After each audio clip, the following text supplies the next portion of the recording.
14, nós vamos ler a partir do verso de número 32, Marcos 14, 32. Como você já estava com Marcos aí aberto, é só procurar o verso de número 32. O título do texto que vamos ler diz: Jesus no jardim do Getsemane. Todos encontraram? Vamos ler, palavra de Deus diz assim: então foram, ou seja, Jesus e os discípulos, para um lugar chamado Getsemane. E Jesus disse aos seus discípulos: sentem-se aqui, enquanto eu vou orar. Mas ele levou consigo Pedro, Tiago e João, e começou a ficar aflito e angustiado. E lhes disse: a minha alma está profundamente triste, numa tristeza mortal, e fiquem aqui e vigiem. Indo um pouco mais adiante, prostrou-se e orava para que, se possível, fosse afastado dele aquela hora. E dizia: Abba, Pai, tudo te é possível, afasta de mim este cálice. Contudo, entretanto, não seja o que eu quero, mas sim o que tu queres. Então voltou aos seus discípulos e o encontrou dormindo. Simão disse ele a Pedro: você está dormindo. Não pôde vigiar nem por uma hora, Simão. Vigiem e orem, para que não caiam em tentação. O espírito está pronto, mas a carne, ou seja, a natureza humana caída, é fraca. Mais uma vez ele se afastou e orou, repetindo as mesmas palavras. Quando voltou de novo, os encontrou, como gente? Dormindo, porque seus olhos estavam pesados. Eles não sabiam o que lhe dizer. Voltando-se pela terceira vez, ele lhes disse: vocês ainda dormem e descansam?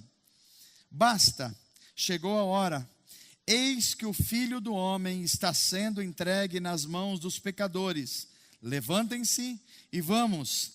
Aí vem aquele que me traz palavras de Jesus Cristo. Vamos orar. Pai, obrigado pela tua palavra, que é sempre vida, é sempre luz e é sempre água para lavar os nossos corações e mentes. Nós pedimos que o teu Espírito Santo a faça real em cada um e dentro de nós, para que a gente possa olhar a vida a partir da perspectiva de Jesus Cristo.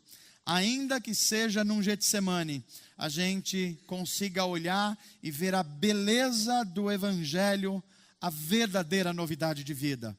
Em nome de Jesus, assim te pedimos e te agradecemos. Amém. Se você é cristão, você sabe que Evangelho significa boa notícia. Uma notícia não de algo que vai ser feito, mas algo que já foi feito. Algo que foi feito por quem? Por Deus. Deus Pai, através de Jesus Cristo e com a aplicação do Espírito Santo. Mas eu começaria a mensagem de hoje com uma palavra que eu diria que é provocativa. Evangelho para quê? Para que serve o Evangelho? Se alguém perguntasse a você: para que serve o Evangelho que vocês cristãos professam? Que respostas estaria na ponta da sua língua? O que você responderia? Talvez alguns de nós responderiam assim: nós precisamos do Evangelho porque nós temos medo do que vai nos acontecer do outro lado da nossa vida. Isso é um jeito de tentar enxergar o Evangelho. Para outras pessoas, o Evangelho seria uma espécie de seguro espiritual. Eu preciso do evangelho porque eu tenho medo das coisas de ruim que pode acontecer na minha vida. Eu tenho medo de perder alguma coisa, eu tenho medo de não ser alguma coisa. Então o evangelho para mim é uma espécie de seguro espiritual.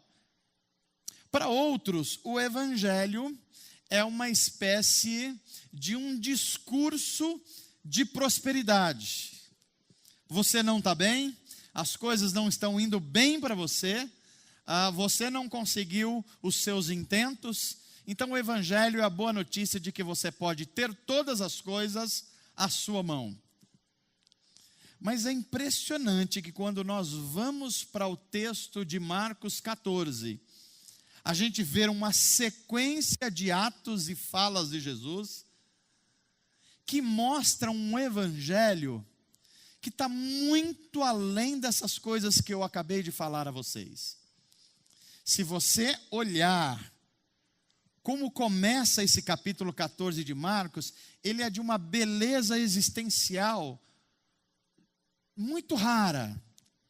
Primeiro, se você olha a sua Bíblia, por exemplo, Marcos 14. Mantenha ela aberta comigo, Marcos 14. Você vai ver que o texto de Marcos 14 começa com Jesus em Betânia. E o que é que Jesus está fazendo em Betânia? Jesus está na casa de um leproso. Mas é evidente, você que tem algum contato com a Bíblia Sagrada, sabe que se Jesus está na casa de um leproso, então não tem mais um leproso, tem um ex-leproso. Porque se Jesus está na casa, não é possível mais ter um leproso. E segundo, que os judeus não se sentariam à mesa com um leproso de jeito nenhum. E quando Jesus está na casa deste homem, almoçando, chega uma mulher de reputação duvidosa e se encanta com o modo como Jesus trata as pessoas. E se encanta com o modo, inclusive, que Jesus trata ela. Porque todo mundo olha ela de rabo de olho, como a gente se diz. Todas as pessoas já o condenam, o jeito dela se vestir. Parece que ela era conhecida na cidade, a reputação não era boa. Mas ela chega em Jesus, ela ama Jesus e ela percebe que Jesus a ama no meio dos seus pecados, das suas dificuldades. E a prova do amor dela para Jesus é que ela traz um perfume tipo francês. Algo que custa muito.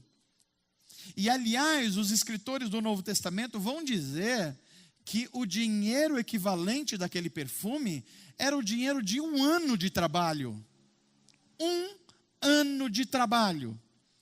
E aquela mulher olha para Jesus, percebe que ele é a resposta dos seus anseios mais profundos de amor, de ser aceita, de ser acolhida, de não ser julgada. E ela se aproxima de Jesus, abre aquele perfume caríssimo e joga sobre os pés de Jesus. Começa assim, Marcos 14. Mas você continua a ler Marcos 14 e você vai ver que outra coisa acontece. Agora, Jesus está entre os discípulos ministrando a sua última ceia. E enquanto ele está ministrando a última ceia, ele diz assim: olha, é uma alegria comer isso convosco, porque eu sei que eu estou me alimentando por algo muito difícil que vai acontecer. E Marcos já começa a registrar Jesus Cristo recebendo a pressão dos pecados do mundo sobre si e a agonia de ser a boa notícia para um mundo que está cheio de má notícia. A ceia de Jesus com os discípulos acontecem. Ele identifica que entre aqueles que estão com ele, nem todos entendem o que ele veio trazer, nem todos que estão à mesa com ele entenderam o que é ser um discípulo de Jesus, inclusive um que estava à mesa e iria o trair. Mas a gente vai percebendo que ao longo da leitura do texto, não é só um que vai trair Jesus, mais gente vai trair Jesus. E aí nós chegamos no texto que nós acabamos de ler. Qual texto? Jesus no Getsemane. Jesus termina de cear, os discípulos comem com ele, ele começa a dizer: o meu reino não é desse mundo. Se vocês estão com a expectativa de que eu serei um rei político, vocês vão se frustrar. Se o meu evangelho para vocês é conseguir coisas, vocês vão se decepcionar comigo. Se a perspectiva de vocês é apenas fugir do inferno, também não tem nada a ver com o meu reino e com o evangelho que eu estou trazendo. E Jesus sai, e Jesus vai para uma espécie de um horto florestal. Está lá o Jardim dos Montes das Oliveiras, e dentro do Jardim dos Montes das Oliveiras está esse lugar chamado Getsemane.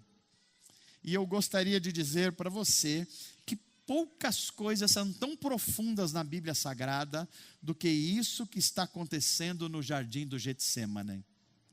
Se você puder, levanta sua mão direita assim comigo e diga assim: Senhor Jesus, o Senhor teve o seu Getsemane, e o Senhor também disse que nós teríamos momentos semelhantes a estes. Me ajuda a responder da mesma maneira que o Senhor respondeu lá no Getsemane. Preste atenção. Jesus come a última refeição com seus amigos. Amigos. E ele está com a sua alma profundamente angustiada. Ele sabe que a cruz está chegando. Ele sabe que os discípulos que ele preparou por 3 anos ainda não entendeu completamente o centro da sua mensagem revolucionária. Ele sabe que os judeus que têm a religião formal estão ensinando as pessoas a religião da salvação pelas obras. Faça um sacrifício e você vai ter acesso aos céus. Ele sabe de tudo isso. Então ele fala: meus amigos, vamos comigo para um horto florestal, Getsemane? E eu queria que você prestasse atenção em algumas imagens do que está acontecendo aí. A primeira imagem, que é muito importante que você compreenda: olhe para o momento da vida de Jesus. E por que você precisa prestar atenção nisso? Porque eu e você vamos passar por isso. Jesus está fazendo aquilo que Deus chamou ele para fazer. Ele está ensinando os povos sobre a verdade, ele está curando os enfermos, ele está dando vista aos cegos, ele está anunciando o ano aceitável de Deus. Mas o texto de Marcos diz que na sua alma ele está profundamente o quê, gente? Angustiado é a palavra. Profundamente angustiado. E a primeira coisa que nós começamos a ver é que na nossa jornada espiritual é possível que você esteja entre amigos, mas num momento de vida profundamente angustiado, e você precisa saber como reagir a isso. Jesus estava sentindo aquilo que a gente chamaria modernamente de dor na alma. Alguém já sentiu dor na alma aqui, gente? Você pode ter sentido dor no dedão, dor no braço, mas alguns de vocês talvez já passaram para o que é dor na alma. Dor na alma não adianta você tomar um Doril. Dor na alma não adianta você tomar uma Cibalena. Nem sei se tem mais Cibalena. Tem, Rogério? Pois é. João Júnior, não tem mais Cibalena. Mas também se tivesse não adiantaria. Não adiantaria. Dor na alma só é curado com outras coisas. E Jesus estava profundamente aflito. O nosso mestre Senhor estava profundamente aflito. Agora preste atenção, não só no momento, mas no lugar que ele estava. A Bíblia diz que ele foi e procurou estar num jardim. E é curioso, porque Jesus procura um jardim no momento em que ele está profundamente entristecido, profundamente pressionado, profundamente sentindo os pecados do mundo sobre si, profundamente pensando que aqueles que estavam mais próximos dele, aqueles que ouviram essa mensagem, em grande parte não tinham compreendido ainda. E Jesus sai da mesa da ceia e vai para um jardim. Jardim é lugar da gente descansar, não é, gente? Jardim é lugar da gente ficar à vontade, vendo a beleza da natureza, não é, gente? Mas veja, quem está angustiado na alma, mesmo estando no jardim, que é um lugar agradável, não vai conseguir estar agradável. Por quê? Porque dor na alma não se cura com remédios. Dor na alma não se responde mudando de lugar. Veja só o que está acontecendo no nosso mundo hoje. As pessoas, quando estão com dores na alma, aflitas, elas procuram spas, mas a dor na alma continua com elas. Estou muito estressado e cansado. Para onde eu vou? Vou para uma praia deserta. A praia está deserta, mas o problema está junto com a pessoa. Está entendendo o que eu estou dizendo aqui, gente? Muda de lugar, da mesa da ceia para o jardim, mas a alma continua angustiada. Preste atenção não só no momento de vida e nem só no lugar, mas preste atenção na companhia de Jesus. Conforme o texto que nós lemos, quem estavam com Jesus, gente? Eram 3 homens, 3 pessoas. Quem eram eles? Primeiro, Pedro. Depois, esses eram os discípulos mais conhecidos ou os menos conhecidos da Bíblia Sagrada, gente? Alguma dúvida nossa aqui, que eram as pessoas mais próximas de Jesus? Alguma dúvida? Alguma dúvida de toda vez que Jesus foi fazer um milagre, dar um ensino para algum lugar, quem é que ele levava junto, gente? Pedro, Tiago e João. Pessoas da intimidade de Jesus. E Jesus chama essas pessoas da sua intimidade, no momento de angústia da alma, leva eles para um jardim, mas a angústia continua, e era como se Jesus dissesse assim: olha, eu vou levar vocês comigo, porque talvez vocês possam ajudar a curar esse momento de aflição da minha alma. Então Jesus fala assim: olha, venham comigo, nós vamos nos afastar e nós vamos orar, ok? Eu espero que vocês estejam em oração e em jejum por esse momento que nós vamos passar. E Jesus se retira um pouco mais e começa a orar. E quando Jesus retorna, alguns momentos depois, estão Pedro, Tiago e João num movimento evangelístico em Jerusalém, não é, gente? Pedro, Tiago e João estão fazendo uma campanha de cura no Monte das Oliveiras? Não estão? Será que Pedro, Tiago e João estão falando: venham para Jesus e troque o seu carro do ano, venham para Jesus e recebam uma casa nova, venham para Jesus e os seus problemas estarão resolvidos? É isso que eles estão fazendo? O que é que eles estão fazendo, gente? Num sono profundo, um sono profundo. Aquele mesmo Pedro intrépido, aquele mesmo Tiago e João que estava pedindo para Jesus para atacar fogo em Samaria e cortar todo mundo à espada que não quisesse resolver aceitar o evangelho. Os mesmos. Só que agora eles estavam adormecidos. Nós estamos aprendendo que há Getsemanes na nossa vida, que não importa o lugar que você esteja, vai doer. Não importa a companhia que você esteja, vai doer também. Porque nem sempre as dores da alma têm soluções nos encontros normais da vida. Você já prestou atenção no momento, você já prestou atenção no lugar, e você já prestou atenção na companhia. Agora preste atenção na oração. Qual é a oração que Jesus faz lá no Getsemane? Primeira parte da oração: Pai, a minha alma está profundamente angustiada. Se possível, E o que é que Jesus pede? Passa de mim este cálice. Você já orou desse jeito? Você já orou desse jeito essa semana? Será que você orou desse jeito este final de semana? Ou será que essa oração eventualmente passou pela sua boca hoje? Pai, se possível, passa de mim esse cálice. Eu acho que essa é uma das orações mais humanas da Bíblia Sagrada.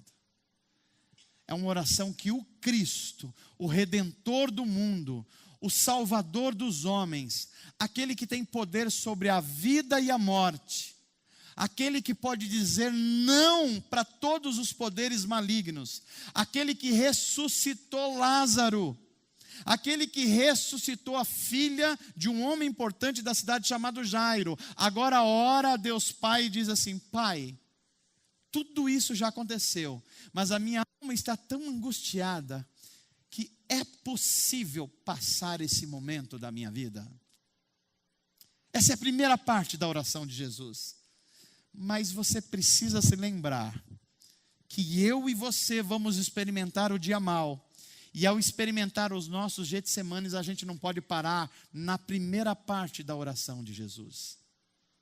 Porque vem a segunda parte. Qual é a segunda parte? Todavia, seja feita a tua vontade e não a minha vontade. Você entendeu a expressão dessa oração? Você entendeu a força dessa oração? Você entendeu o que é lidar com os eternos propósitos de Deus? Você entendeu o que está a vida inteira diante de Deus? Você entendeu o que é o lugar não fazer a diferença, nem a companhia fazer a diferença? O seu estado emocional só pode descansar nas eternas promessas de Deus? Pois é, o Evangelho fala disso. O Evangelho não fala de uma coisa fácil. O Evangelho não fala de você tomar alguns medicamentos para melhorar o seu estômago que está com enjoo. O Evangelho fala de um remédio para curar a alma. Para você confiar em Deus nos momentos em que não há nenhuma evidência que parece que Deus está perto de você. E se não bastasse isso, nem os discípulos amigos de Jesus estavam perto dele. Se não bastasse isso, nem a beleza de um jardim como Getsemane conseguia curar as dores da alma de Jesus. A oração de Jesus é essa. É por isso que a gente olha para o momento, a gente olha para o lugar, a gente olha para a companhia e a gente olha para a oração. Mas não para aí. Não para aí, porque eu acho que aqui está o clímax da história da redenção. É onde o inferno está olhando para Jesus e falando assim: se nós formos ganhar, vai ter que ser aí. Vai ser agora na resposta de Deus para ele. Porque ele tem poder sobre todas as coisas. Ele é Deus. Ele é humano, mas é Deus. Ele pode não passar por essa missão, se ele quiser. E a minha compreensão é que nesse momento, precisamente, o inferno e todos os poderes da morte e os poderes malignos estão numa expectativa enorme do que é que Deus vai responder à oração de Jesus. Passa de mim esse cálice. A minha alma está triste até a morte, mas seja feita a tua vontade. A tua soberania está sobre todas as coisas. Que oração, que oração. E quando Jesus faz essa oração, há uma resposta fantástica da parte de Deus Pai. E aqui eu quero diferenciar o Evangelho da graça de Deus e os outros evangelhos. Os outros evangelhos dizem assim: ore, falem com Deus, insista, bata a porta, porque em algum momento Deus vai dar o que você quer. Amém, gente? Pois é, mas o Getsemane vai dizer que nem sempre é assim. A Bíblia Sagrada está cheia de informações que alguém orou e Deus mudou a situação e proveu isso. Mas olha que coisa curiosa. Quem ora agora é um ser humano perfeito que nunca pecou, que nunca falhou, que nunca se viu nele o menor vislumbre de falha de caráter. Um homem absolutamente perfeito, que amou a Deus acima de todas as coisas e as pessoas, curou, deu vista aos cegos, levantou os coxos, mas ele ora a Deus Pai, e procure na sua Bíblia qual é a resposta de Deus Pai a ele. Alguém sabe qual é a resposta de Deus para Jesus na sua oração lá no Getsemane? Nós sabemos de um monte de respostas de oração na Bíblia. Por exemplo, houve um homem na Bíblia chamado Jabes. E a Bíblia fala que ele era um cara de uma família azarada, que tudo dava errado, tudo estava fora do controle, mas ele ora, e ele ao orar, Deus responde e fala: Jabes, eu vou te abençoar. E a história de Jabes é fantástica na Bíblia. A Bíblia fala de uma mulher chamada Ana, que orou, e por muitas dificuldades, e no momento Deus fala assim: tá bom, Ana, eu vou dar o que você está pedindo, e Deus deu, e a história dela foi maravilhosa. A Bíblia fala da oração de Abraão, a Bíblia fala da oração de Samuel, orações respondidas. Todos eles seres humanos falhos e fracos e limitados. Agora a Bíblia Sagrada está falando de uma oração em que um ser perfeito, um homem perfeito, que nunca os seres humanos viram igual, ele ora ao Deus Pai e diz assim: se possível, passa de mim esse cálice, mas contudo seja feita a sua vontade. E qual é a grande resposta de Deus para Jesus de Nazaré? A resposta de Deus nem é sim e nem é não. E aí que mora a dificuldade. Porque se Deus dissesse: sim, meu filho, eu amo você, esse mundo é mau, eu vou ouvir a sua oração, esses homens são injustos, o mundo é injusto, o mundo jaz no maligno, e eu não vou permitir que esse mundo mau fira você. Essa é uma oração de um evangelho muito em voga hoje. Mas imagine a outra situação.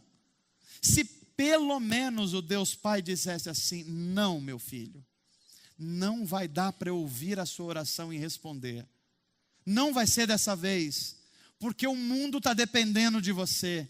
O mundo está dependendo da cruz. É na cruz que os poderes da morte serão vencidos. Você vai precisar ir para lá, meu filho, então não vai dar. Mas Deus não responde assim. A resposta de Deus é um ensurdecedor silêncio. O silêncio de Deus, poucas vezes na Bíblia, Deus ficou em silêncio. Mas na oração do Getsemane, a oração da angústia do coração de Jesus, Deus está em silêncio. Você está ouvindo essa mensagem até agora, e talvez ela esteja incomodando um pouco você. Porque você esperasse que talvez eu pregasse a oração de Jabes e as respostas de Deus. Talvez você esperasse que eu pregasse a oração de Ana e as respostas de Deus. Ou de tantos homens de fé que oraram e Deus agiu. Mas eu estou pregando a vocês a oração de um homem perfeito que orou e a resposta de Deus foi um silêncio. E a gente só vai entender o silêncio de Deus na sexta-feira. Porque tudo isso está acontecendo na quinta. Sexta-feira de manhã, os poderes mais mesquinhos desse mundo se reuniram na casa de Caifás e Anás, intentando contra o ungido de Deus, julgamentos falsos, toda a maldade humana colocada diante dele. O isolamento, o sofrimento, a pressão, os poderes do inferno. 9h da manhã, Jesus começa a ir à cruz, sexta-feira da paixão. Meio-dia, a natureza olha para o Salvador do mundo. O pecado da política suja de Roma, o pecado da política suja da religião judaica. E a criação resolve se esconder. Sol escurece, trevas sobre o mundo, porque a natureza não aguenta ver o Salvador do mundo, o seu Criador, sendo pressionado por todos os poderes da morte.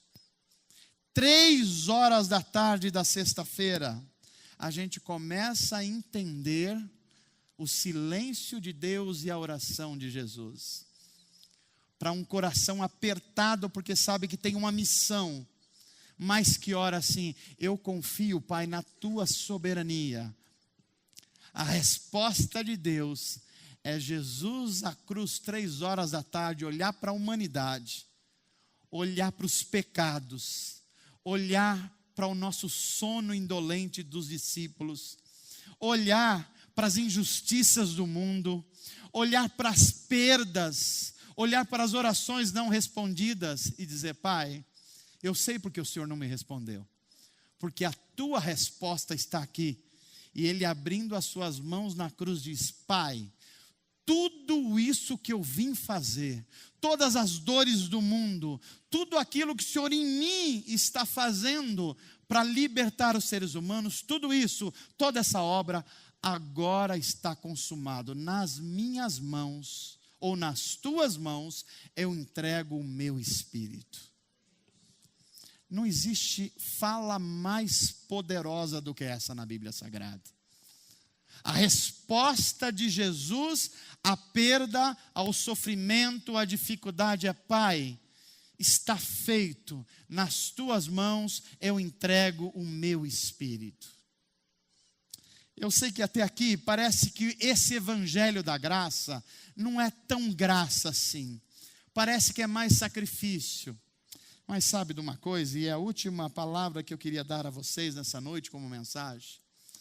Eu tenho uma boa notícia para dar para você. Você quer receber uma boa notícia? Não, eu acho que você não está empolgado com uma boa notícia. Eu acho que você ficou mais preocupado com as notícias difíceis. Deixa eu perguntar para você de novo. Você quer uma boa notícia hoje? Então deixa eu te dar uma boa notícia, que é a única notícia que eu conheço. Que a vida não termina sexta-feira às 3 horas da tarde. Sexta-feira, 3 horas da tarde. Parece que todas as coisas tinham acabado. Parece que o mal tinha vencido o bem. Parece que Deus não tinha respondido o seu filho Jesus. Parece que o escárnio tinha vencido a vida amorosa.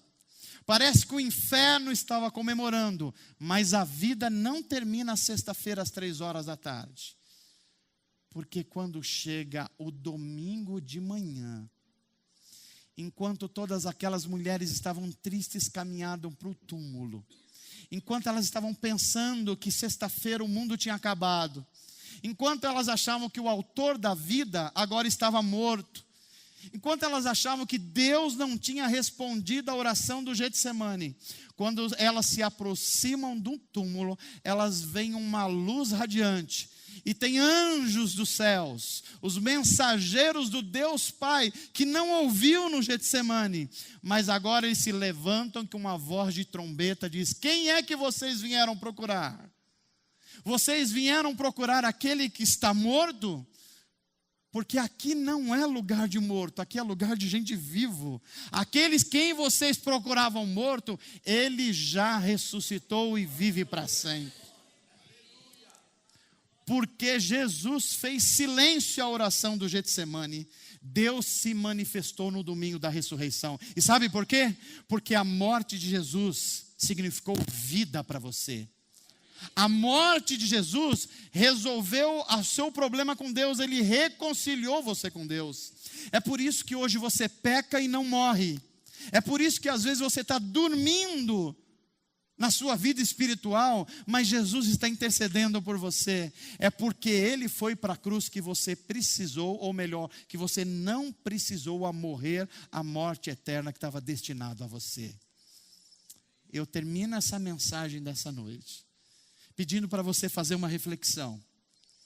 Há coisas que acontecem na sua vida e na minha vida, que eu e vocês não terão respostas. Há coisas que Deus vai estar em silêncio. Há coisas que Deus não vai responder nem sim nem não. Mas não é que Deus estará em silêncio. É que a resposta está no domingo da ressurreição. Ele ressuscitou e porque Ele vive, você pode crer no amanhã. Porque Ele vive, não há temor. Sabe por quê? Porque eu sei e você deve saber que a nossa vida está na mão de quem, gente? Do nosso Senhor que está morto na sexta-feira?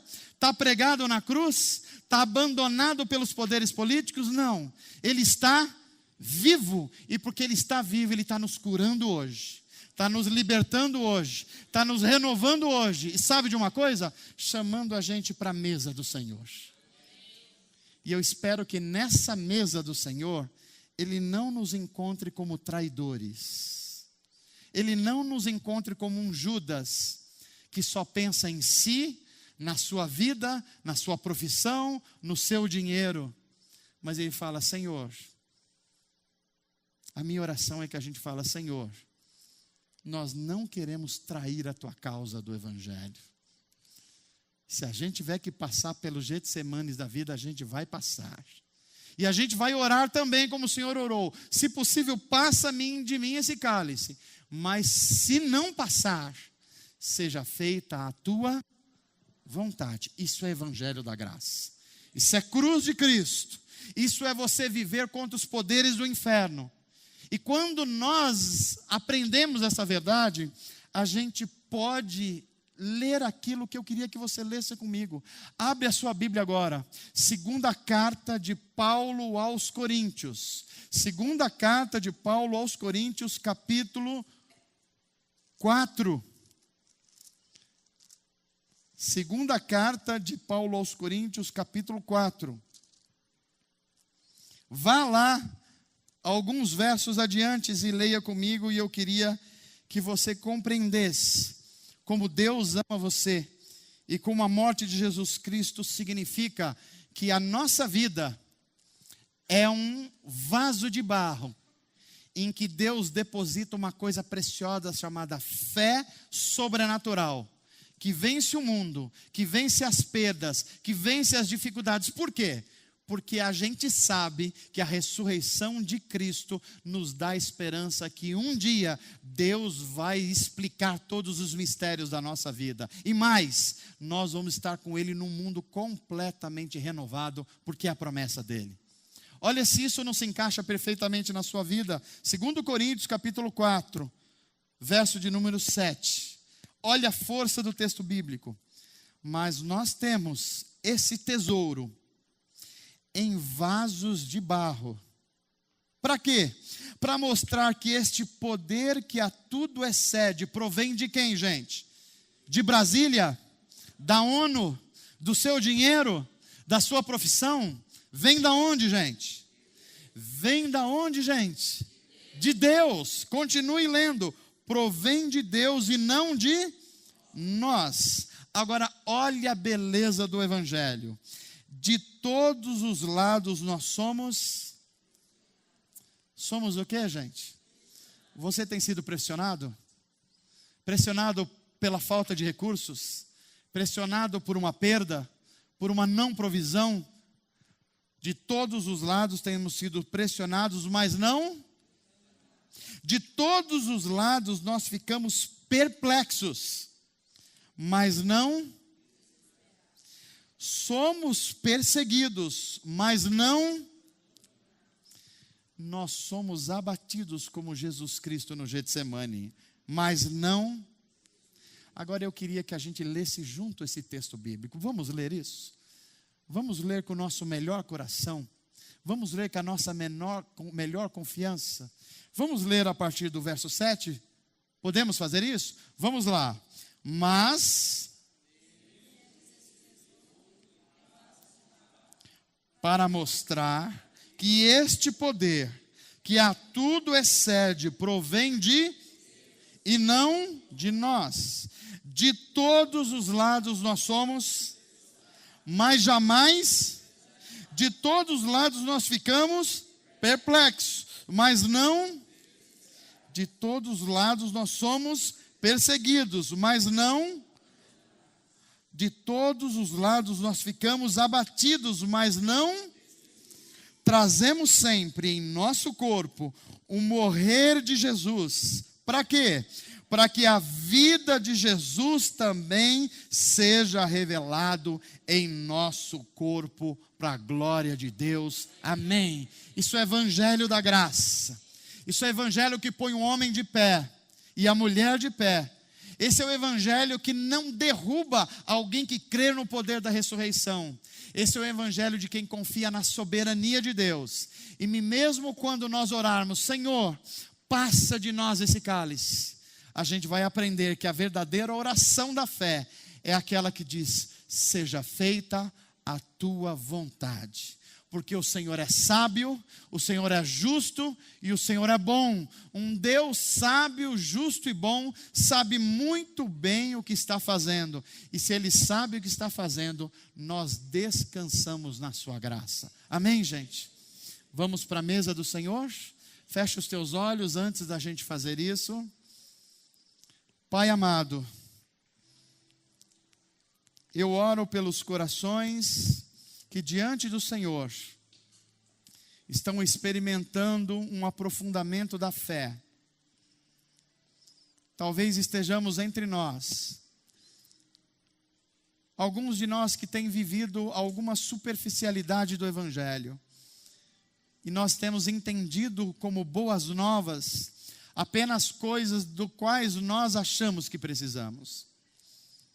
Mas eu creio que o Teu Espírito nos levou a abrir o nosso coração, e abrir o nosso coração, talvez encontrar lá um Getsemane para chamar de seu, um lugar onde a nossa alma está profundamente entristecida, um lugar em que nem mesmo as belezas do jardim conseguem trazer alegria para os nossos olhos e para a nossa vida.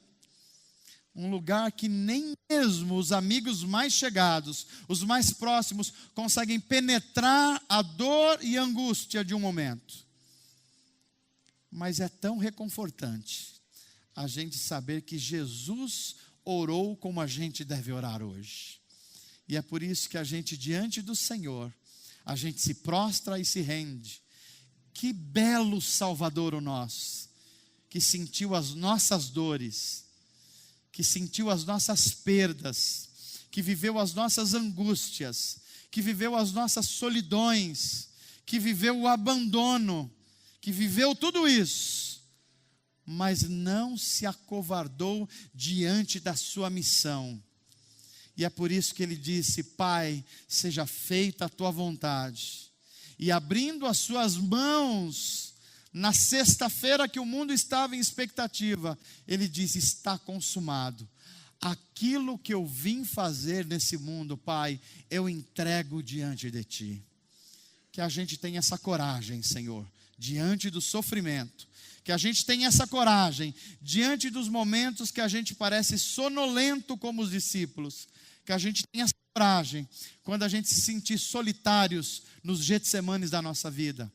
Mas que a gente possa se lembrar, porque Ele vive, porque a vida não terminou na sexta-feira às 15h, porque houve o domingo da ressurreição, nós podemos crer no amanhã, porque o nosso Mestre e Senhor está vivo, e todas as coisas estarão vivas com Ele, porque Ele é o Senhor da vida, que venceu a morte e os seus poderes e agentes da morte. E é por isso que nós celebramos aquele que é o caminho, a verdade e sobretudo a vida, porque Ele tem poder sobre todas as coisas. Em nome de Jesus, amém, amém. Que Deus te abençoe, que Deus te fortaleça, e que você seja chamado à mesa do Senhor para a gente participar.